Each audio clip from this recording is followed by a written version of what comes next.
It was a cool spring morning on April 3, 1986, in the small, tight-knit town of Red Hollow, nestled deep in the mountains of Oregon.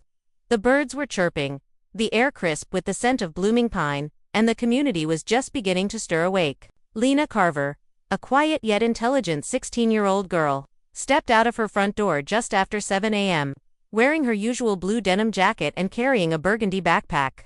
Her father, Martin Carver, watched from the porch with a mug of coffee in hand, giving her a wave and reminding her not to forget her science project. She smiled and rolled her eyes playfully, disappearing down the sidewalk toward school, a route she had walked hundreds of times before.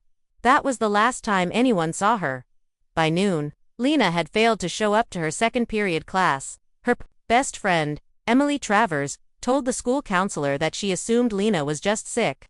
But when the school called home and Martin rushed to check her room, the bed was made, nothing was missing, and her shoes except for the pair she wore that morning were all neatly lined up. Her lunch was still on the counter. Martin immediately drove her route, stopping neighbors, checking the schoolyard, gas stations, bus stops, nothing. Panic began to set in like a storm cloud rolling over Red Hollow. Something was wrong.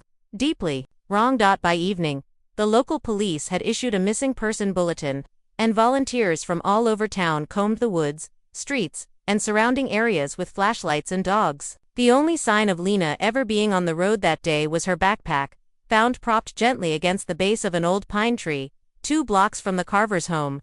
Inside it were her textbooks, a note to Emily about an upcoming math test, and a half-eaten granola bar. There were no signs of a struggle, no drag marks, no footprints leading away from the site. It was as if she had simply evaporated into thin air. Martin couldn't sleep. He spent every night for weeks sitting in Lena's room, hoping she'd walk through the door. He retraced every second of that morning.